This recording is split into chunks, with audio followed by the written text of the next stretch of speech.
বাংলাদেশের শেষ পর্যন্ত কি নির্বাচনী ট্রেন ছেড়েই দিল?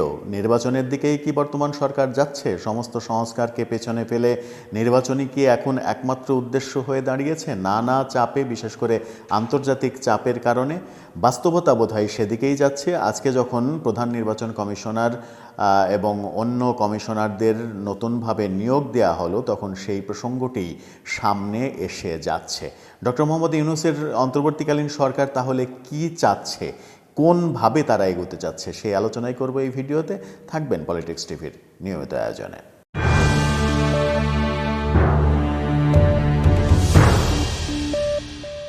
দর্শক, এই মুহূর্তের আজকের বড় খবর, আজকের দিনের বড় খবর, অনেকগুলো বড় খবরের মধ্যে একটা সবথেকে বড় খবর হচ্ছে নতুন নির্বাচন কমিশনার নিয়োগ দেওয়া হয়েছে। প্রধান নির্বাচন কমিশনার হিসেবে সাবেক সচিব AMM নাসিরউদ্দিনকে নিয়োগ দেওয়া হয়েছে। এই নাসিরউদ্দিন, তার ব্যাকগ্রাউন্ড যদি বলা যায়, তিনি 2010 সালের জানুয়ারি মাসে চাকরি থেকে অবসর গ্রহণ করেন। অর্থাৎ আওয়ামী লীগ 2009-এর জানুয়ারিতে আওয়ামী লীগ আসার পরে 1 বছর তিনি সচিব হিসেবে দায়িত্ব পালন করেছেন, তারপরে অবসর নিয়েছেন। মূলত তিনি দাপটে অবস্থায় সচিব হিসেবে দায়িত্ব পালন করেছেন বিএনপি সরকারের আমলে। তিনি তথ্য মন্ত্রণালয়ের সচিব ছিলেন, জ্বালানি খনিজ সম্পদ মন্ত্রণালয়ের সচিব ছিলেন এবং স্বাস্থ্য এবং পরিবার কল্যাণ মন্ত্রণালয়ের সচিব ছিলেন। পরিকল্পনা বিভাগেরও তিনি দায়িত্বে ছিলেন একটা সময়। অর্থাৎ 3টা মন্ত্রণালয়, একটা পরিকল্পনা বিভাগ। বেশ ভালো অভিজ্ঞতা সম্পন্ন এই নাসিরউদ্দিন, তাকেই প্রধান নির্বাচন কমিশনার হিসেবে নিয়োগ দেওয়া হয়েছে।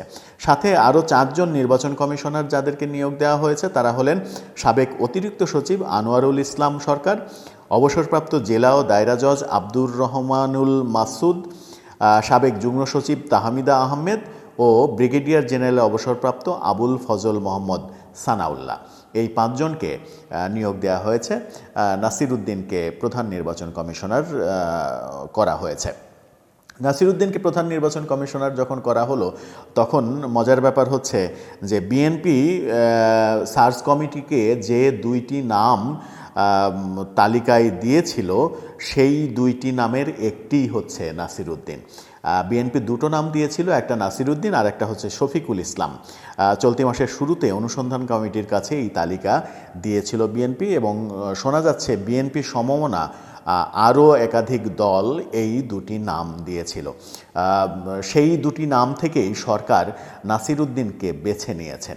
মজার ব্যাপার হচ্ছে বিএনপির সঙ্গে সম্পর্ক সরকারের যখন খুব একটা ভালো মনে হচ্ছে না, সরকার সংস্কার করছে, সরকার রাষ্ট্রপতিকে সরাতে চাইছে, সরকার আওয়ামী লীগকে নিষিদ্ধ করতে চাইছে, সব কিছুতেই যখন বিএনপি ভেটো দিচ্ছে, ঠিক সেই সময় বিএনপির দেয়া নাম থেকেই প্রধান নির্বাচন কমিশনার বেছে নেওয়া হলো।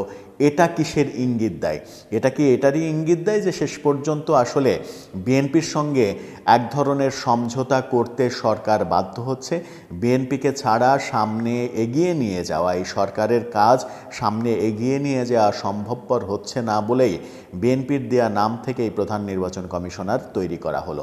প্রধান নির্বাচন কমিশনার খুবই গুরুত্বপূর্ণ একটা পদ। আজকে দৈনিক প্রথম আলোর সঙ্গে সাক্ষাৎকারে প্রধান নির্বাচন কমিশনার নাসিরউদ্দিন তিনি বলেছেন যে সত্যিকারের যে ধরনের নির্বাচন বাংলাদেশের জনগণ চাইছে, সেই ধরনের নির্বাচনে করতে চায় তারা।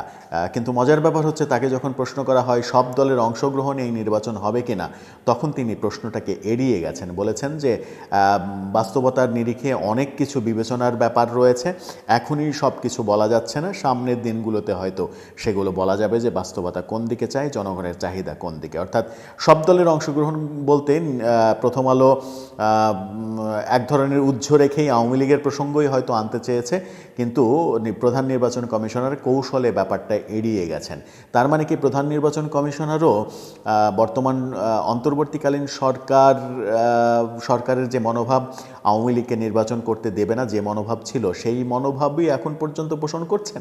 নাকি বর্তমান সরকার বিএনপির কথা অনুযায়ী সব দল অংশগ্রহণ করবে এবং সেই ক্ষেত্রে আওয়ামী লীগও অংশগ্রহণ করবে, প্রধান উপদেষ্টা যে কথা বলেছিলেন সেই মতামতের দিকেই হেলে পড়বেন? সেটা একটা বড় বিষয়। সবথেকে বড় যে বিষয়টা, সেটা হচ্ছে এত দ্রুত সময়ের মধ্যে নির্বাচন কমিশন গঠন করা হলো, পুনর্গঠন করা হলো, নির্বাচন কমিশনারদের নিয়োগ দেওয়া হলো, তার মানে কি ইঙ্গিত বহন করে? যখন নির্বাচনী ব্যবস্থা সংস্কারের জন্য কমিটি হয়েছে, সেই কমিটি যখন এখন পর্যন্ত রিপোর্টই দেয়নি, তার আগেই নির্বাচন কমিশন পুনর্গঠন করা হয়ে গেল, অর্থাৎ সংস্কারের আগেই পুনর্গঠন করা হয়ে গেল, তারা কাজ শুরু করে দেবে, তাহলে কি সংস্কার হবে সেটা একটা বড় প্রসঙ্গ। তার মানে কি এটাই ইঙ্গিত দিচ্ছে যে কোনো সংস্কার হবে না, এখন এই সরকার কোনো রকমে নির্বাচনটা দিয়ে তারা তাদের মেয়াদটা, স্বল্প মেয়াদটা পূরণ করতে চাইছে। সরকারের অনেকের বডি ল্যাঙ্গুয়েজেও সেরকমটাই মনে হচ্ছে। সমন্বয়ক নেতা অনেকের বডি ল্যাঙ্গুয়েজেও এক ধরনের এক ভীতিকর অবস্থা পরিলক্ষিত হচ্ছে। সমন্বয়করা তো, হাসনাত আবদুল্লাহ তো বলেই দিয়েছেন যে আমাদের জন্য ফাঁসির দড়ি অপেক্ষা করছে, রাজনৈতিক দলগুলো বিভিন্ন দলের সঙ্গে সমঝোতা করছে, অর্থাৎ বিএনপিকে ইঙ্গিত করে বলেছিলেন। আবার ওই সার্জিস আলম, হাসনাত আবদুল্লাহ যখন বিএনপিকে ইঙ্গিত করে বাজে কথা বলছেন, তখন আজকে দেখা গেল সেনাকুঞ্জে খালেদা জিয়া যখন গিয়েছেন, তখন এই সার্জিস আলম মন্তব্য করেছেন, আপনার আপোষহীন মনোভাব আমাদেরকে অনুপ্রাণিত করে, এরকম মন্তব্য করেছেন। এবং সরকারের যে 3 ছাত্র উপদেষ্টা, সেই ছাত্র উপদেষ্টাকে খালেদা জিয়ার সঙ্গে গদগদ অবস্থায় ছবি তুলতেও দেখা গেছে। এই দৃশ্যগুলো যখন দেখা যাচ্ছে, তখন বিএনপি সম্পর্কে নেগেটিভ অ্যাপ্রোচ করা, আবার খালেদা জিয়ার সামনে যে গদগদ হওয়া, ব্যাপারগুলো আমার মনে হয় যে সাংঘর্ষিক হয়ে যায়। সব মিলিয়ে নির্বাচনের ট্রেন যে যাত্রা শুরু করলে, হুইসেল দিয়ে দিল, এটা এখন নিশ্চিত করে বলা যায়। এবং এটাও বোধহয় বলার সময় হয়েছে যে সংস্কার আর এই সরকারের প্রধান ম্যান্ডেটরি বিষয় নয়।